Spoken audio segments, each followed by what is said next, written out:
But I want to thank you guys for coming. I'm John Rhodes. I'm a resident of North Mecklenburg County, and I'm the former state representative in the North Carolina House of Representatives, and I represented the 98th District from 2003 to 2007. You'll have to forgive me. I have not spoken in front of anyone really in about the past 7 or 8 years. So if I hiccup a little bit, please be forgiving and please be kind.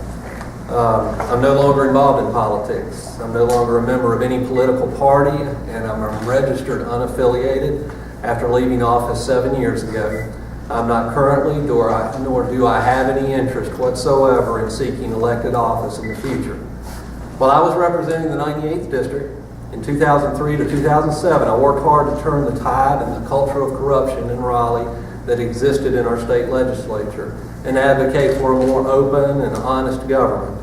I called out legislative leaders for their involvement in unethical and questionable criminal dealings in the House and the Senate. The Speaker of the House, there were 2 of them, we had co-speakers, at the time were vehemently opposed to what I was doing there. They didn't like it. And they used a lot of different tactics to try to silence me. It was very difficult to serve in the legislature. They employed intimidation, coercion against myself and several of my colleagues. Political retribution was a common thing up there. Made it very difficult to serve. At times they would fire my legislative staff, let them go. So it was pretty much just me serving 72,000 constituents. It was difficult to serve effectively in that environment, and that's how the kind of system is created. Anyone who speaks out, it's difficult for them to serve effectively. March 22nd, tomorrow, marks the day back in 2005 that I stood at the podium in the legislative press room, and I called for legislative leaders to resign their legislative post as Speaker of the House, Senate, President of the Senate. And the reason I did that is because they were involved in some misappropriations of funds. And I asked them to step down from their leadership post at that time. And at that time I also made full request of the state auditor and the state attorney general to do an investigation in regards to the funds that they were misappropriating. They were doing wrong, and we needed to speak out about it.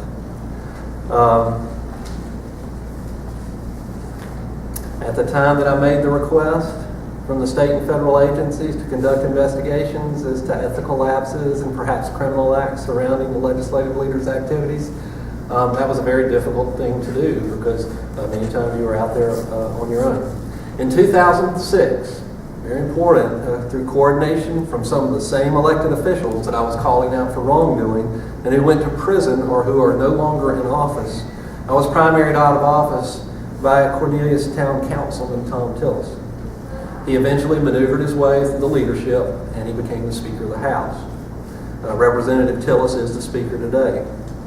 Through that experience, it was very odd for me to see why local elected officials, and I used to sit in that desk right there, where Bill Brown is. I wasn't the attorney, but I was a commissioner here. It was very difficult for me to see why these folks back home and all of these town boards were opposing me so much for trying to fight corruption and bad things going on in the House. But now it's become a whole lot clearer over the last 7 years. One tool that they used to eventually get me out was what they call the effectiveness ranking, labeling me as ineffective and that I couldn't get anything done. But by the end of 2007, after I'd been unelected from office by then Councilman Tillis, 2 of the 3 legislative leaders that I'd called out were no longer in office. One was kicked out of office in the Republican Party. One was sentenced to 5 years in prison. Others in the legislature and the governor's office were also indicted in prison. And later, the 3rd legislative leader hanging out over in the Senate, he was called on, that I called on to resign. He would not return to office either. He's out. When I left office in 2007, I had the hope that it would be a better place, that the legislature would be run in a more transparent and ethical manner. Regretfully, as evidenced by many media reports, Representative Tillis, the Speaker, has ushered in a whole new chapter of questionable activities surrounding the office of Speaker, and in some cases more blatantly offensive and egregious than his predecessors who went to prison. It is as if the tide of the questionable activities surrounding the Speaker's office rolled back in when Representative Tillis took the gavel. Today, multiple media reports well document the new era surrounding the Speaker's office in the House of Representatives, and we see a stepped up and even more emboldened, unapologetic level of intimidation, coercion, corruption of process, and promises of retribution against fellow lawmakers through primaries and stripping of committee assignments, just like in the old days. Nothing's really changed, just the color of the jerseys. Anyone who speaks out against Representative Tillis, the Speaker of the House from Mecklenburg. A good example, ask Representative Robert Brawley from Iredell, ask Representative Larry Pittman from Cabarrus County, and others that have already been kicked out of office for speaking out. One Little Red blog here in Cornelius referred to Representative Tillis as Cornelius' favorite son. Here's what Cornelius' favorite son has been up to lately. We're hearing through open microphones in the caucus room up in Raleigh in the legislative building, where the Representative Tillis, the Speaker, is advocating aggressive acts towards other members of the House. In the Speaker's own words, if you want to go after an individual for saying something stupid, gut punch them. We just want to give them a little taste of what's going to come next. We have heard about inappropriate sexual relationships between Representative Tillis' married chief of staff and a married lobbyist. And that lobbyist had legislative business before the House of Representatives. They shared an apartment, Representative Tillis and his chief of staff. And he claims that he didn't know any of that was going on. I find that incredibly unbelievable.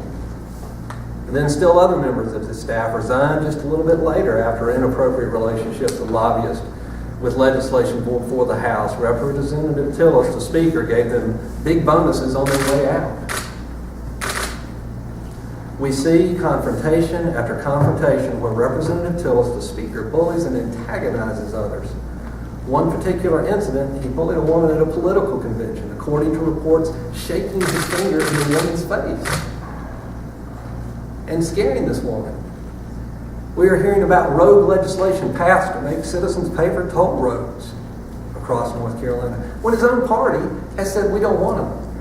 And they've even actually documented officially in their plank, we don't want them.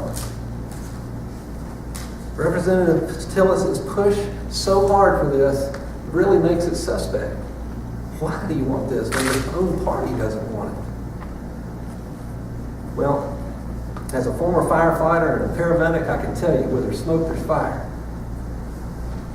And there's a dense haze hovering over the legislative swamp in regards to this toll road issue. And that's a whole other issue for a whole other day. And that's not why we're here today.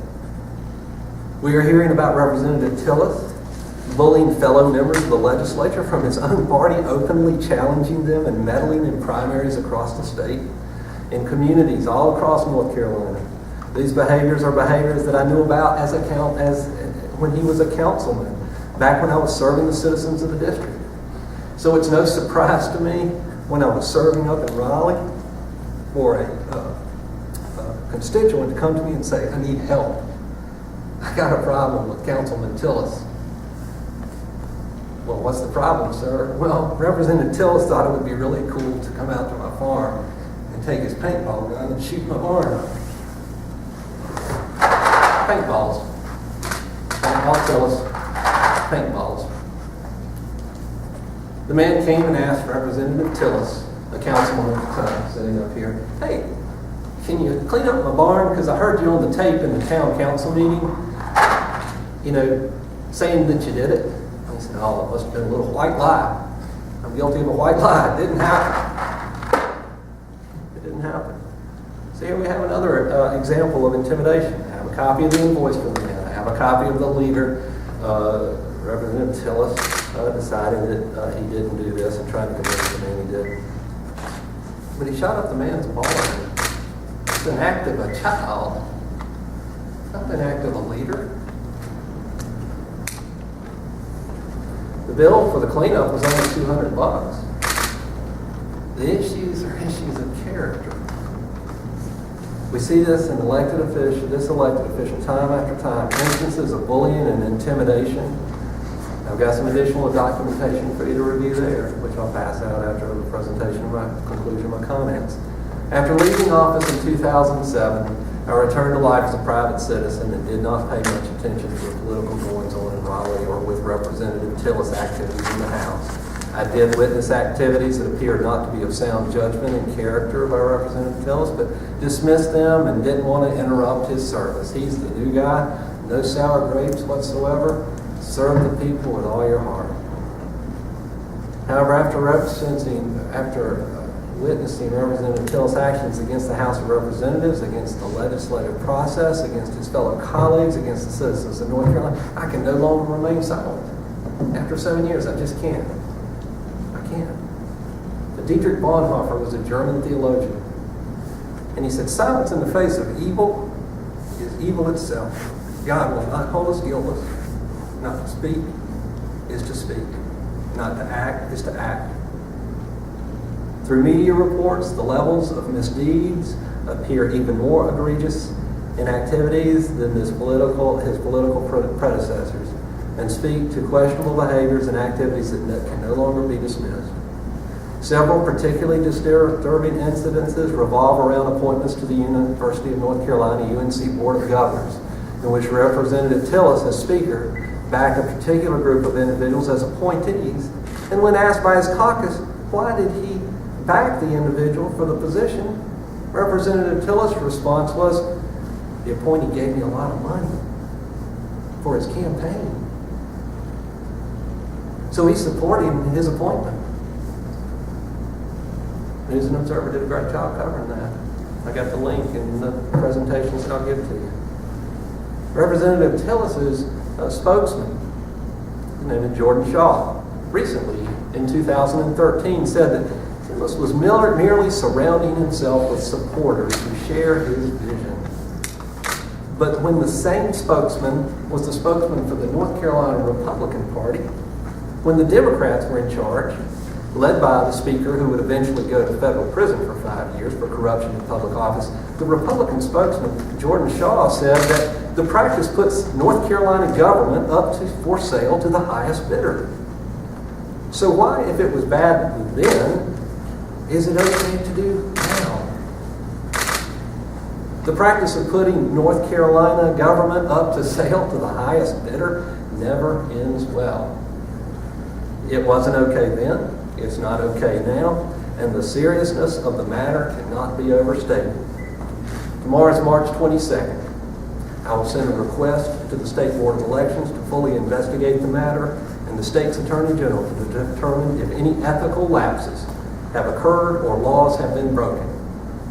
I will additionally send a complaint to the Legislative Ethics Committee to fully investigate the matter concerning the appointment of these UNC Board of Governor appointments in relation to campaign contributions and other legislation channeled through the House of Representatives. Additionally, Representative Tillis, the Speaker, should immediately cease his campaign for U.S. Senate so that a fair and impartial investigation can be done regarding these campaign contributions. He should also step down from his post as Speaker of the House. So furthermore, a fair and impartial investigation can be done